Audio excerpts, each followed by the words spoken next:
Ya, dan berikut cuplikan dialog rekan kami Davi Pratama bersama pelapor yang juga Guru Besar Ilmu Hukum Universitas Surabaya serta Ketua DPP Partai Perindo Bidang Hukum dan HAM yang juga Bacalek Dapil Jabar 5 Tama Satria Langkung terkait laporan dugaan pelanggaran kode etik Hakim MK. Memang betul bahwa kami yang tergabung di dalam Constitutional Law and Administrative Society itu melaporkan tentang pelanggaran etik dari Ketua Mahkamah Konstitusi. Tentu di sini ada 4 hal yang kami highlight untuk memberikan satu kepastian bahwa sesungguhnya Ketua Mahkamah Konstitusi sungguh-sungguh telah melakukan pelanggaran etik. Yang pertama adalah kita tahu bahwa di dalam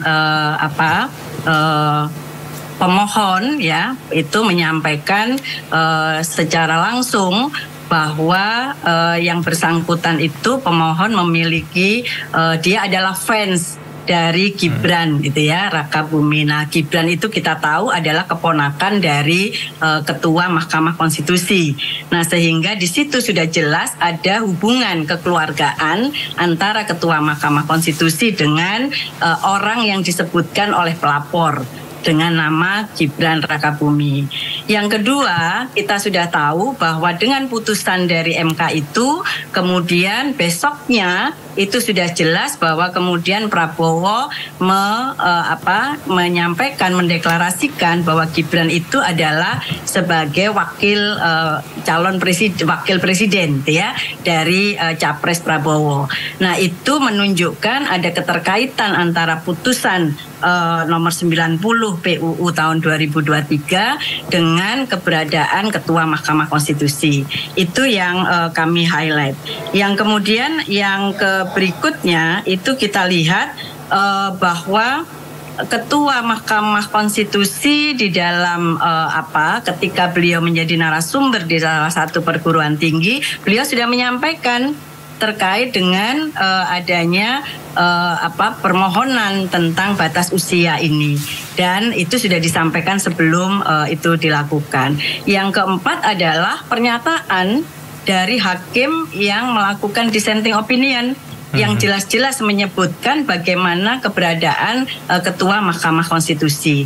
Ketika memutuskan perkara nomor 29, nomor 51 dan nomor 55, beliau tidak ada di dalam rapat permusyawaratan hakim yang kemudian hasilnya adalah 62. Nah, kemudian ketika putusan untuk perkara nomor 90 ternyata beliau hadir dan situ nyata-nyata disebutkan pemohonnya menyebut adalah atas nama Gibran tersebut. Saya kira itu adalah alasan kami untuk memastikan sudah ada konflik of interest ya Ketua Mahkamah Konstitusi dengan putusan nomor 90 tersebut. Baik, saya ke Mas Tama. Mas Tama, tadi yang poin-poin yang disebutkan oleh Prof. Hesti ini bisa menjadi beberapa indikasi adanya konflik of interest dalam putusan kemarin. Nah, banyak juga yang mendesak Ketua Mahkamah Konstitusi ini untuk mundur. Nah, menurut Anda seperti apa, Mas Tama? Ya, saya menilai tentu saja yang pertama adalah apa yang dilakukan oleh para guru besar, kemudian kelompok masyarakat sipil, itu merupakan upaya untuk menjaga MK.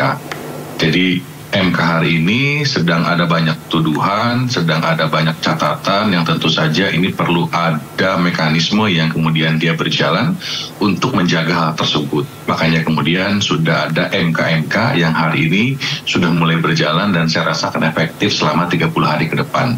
Nah, apa yang disampaikan oleh Prof. Hesti, kemudian juga termasuk Hakim MK sendiri dalam dissenting opinion-nya itu kan sebetulnya hampir merepresentasikan seluruh pandangan masyarakat Indonesia gitu ya, bahwa kemudian dalam putusannya Prof.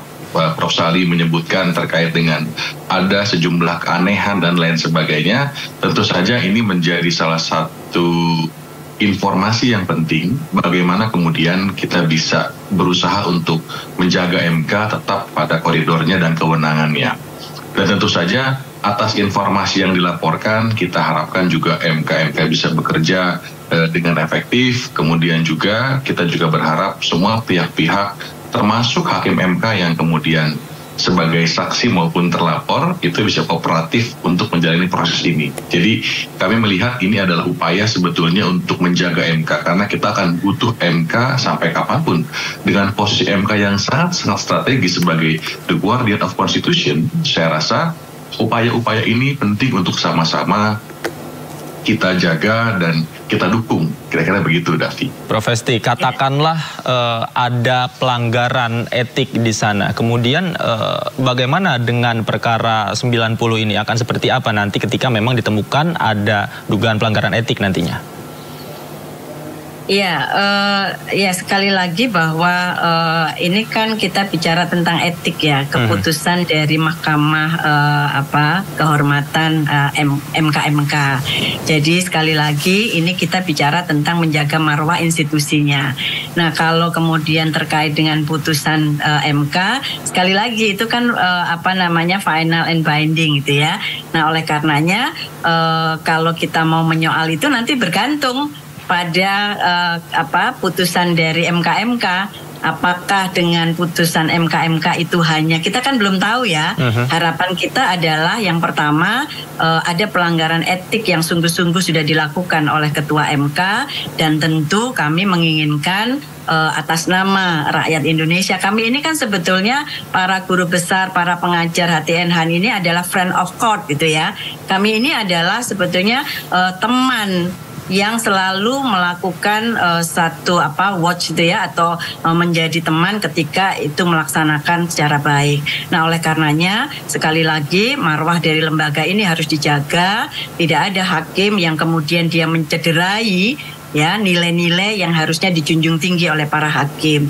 Jadi kalau untuk nanti kami akan menunggu bagaimana putusan dari MK, apakah kemudian ketika di situ ditemukan ada soal etika ya, pelanggaran etik, apakah kemudian itu akan berkorelasi dengan putusan. Menurut saya itu dua hal yang terpisah gitu ya.